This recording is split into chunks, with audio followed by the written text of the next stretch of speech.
Jennifer Lawrence pens an essay about income inequality in Hollywood. She wrote this in Lenny, which is a newsletter that I had to sign up for to read this.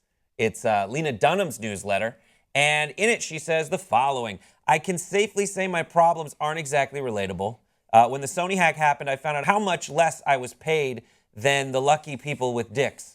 I didn't get mad at Sony, I got mad at myself. I failed as a negotiator because I gave up early. I didn't want to keep fighting over millions of dollars that, frankly, due to 2 franchises, I don't need. I told you I wasn't relatable. Don't hate me. And then she keeps going to say she didn't want to feel difficult or spoiled. And she asks questions like, am I conditioned to be this way? Could be a young person thing. It could be a personality thing. I'm sure it's both. But based on the statistics, I don't think I'm the only woman with this issue. Are we socially conditioned to behave this way? And then she looked into it and found out that her male co-stars got 9% back end on Silver Linings Playbook, and she and co-star Amy Adams got 7% back end. She said, this might have nothing to do with my vagina, but I wasn't completely wrong when another leaked Sony email revealed that a producer referring to a fellow lead actress in a negotiation was referring to her as a spoiled brat. So this is tough. This is very big that we're talking about.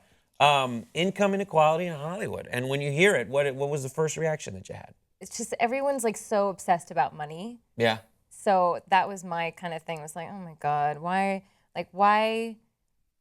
For one thing, she's talking about a lot of money. Yes. And like she said, it's not really relatable. I was trying to put myself in her shoes. Like if I was making that much money and, you know, I found out that my co-stars were making a whole lot more than me.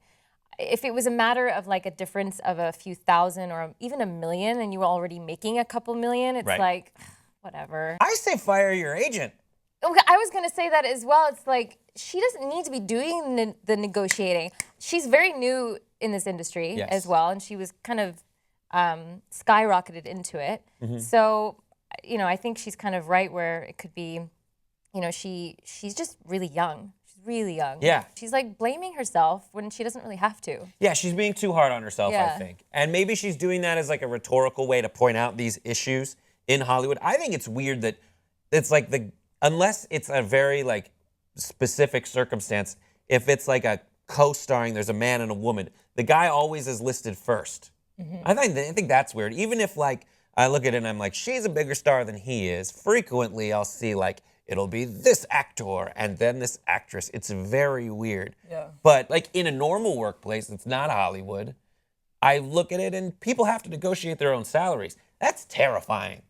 But in Hollywood, you have managers and agents for a reason, and they literally will say, listen, we'll be the bad guy. You don't have to be. Right. Yeah, I think that it's a good point that she really should, you know, she has these people that should be doing this, or at least keeping her in the loop, in the know, that should be aware of income inequality. And, you know, when the deal was handed to them, look at it and be like, wait. I mean, because also I've worked at a film studio. You can call and be like, hey, can I get a quote on how much this actor is getting paid? Like you can have those phone calls so that you make sure that, you know, J-Law isn't having to like look this up on her own and be like, hey, I wasn't getting paid as much. Like it's really the agent's job to have the responsibility to make sure that your actor is getting a fair shake of things. Right. But I think it's great that she wrote this letter and that she's speaking out. Income inequality is definitely real. Yes. And she's a very prominent actress and really well spoken and well written. And I think that it was a good thing for her to speak out on, but she really should fire her agent.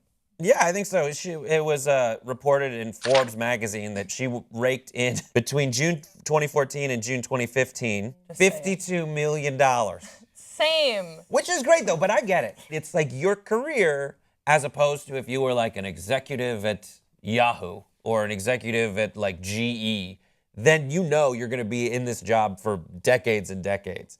I see the parallels where it's like, I don't know how long this is going to last, so I want to make as much as I can. For, I think it's Passengers, after with Chris Pratt, where she's making significantly more than he is on the next movie. So I'd like to think that maybe that's her agent being like, sorry about that. Yeah, she makes $8 million more I think than that's Chris them like Pratt, who just got done being in his Marvel movie that like no one expected to do well, and then it did extremely well. And then Jurassic World, which is literally the star of the biggest movie in the world. Yeah. She's making more than he is. And if she's making less than like PETA or God forbid, Gale in the Hunger Games, then we got a problem. Major issues. What do you guys think about income inequality? Give us your thoughts in the comment section below. Don't forget to subscribe, and we'll see y'all next time on Pop Trigger.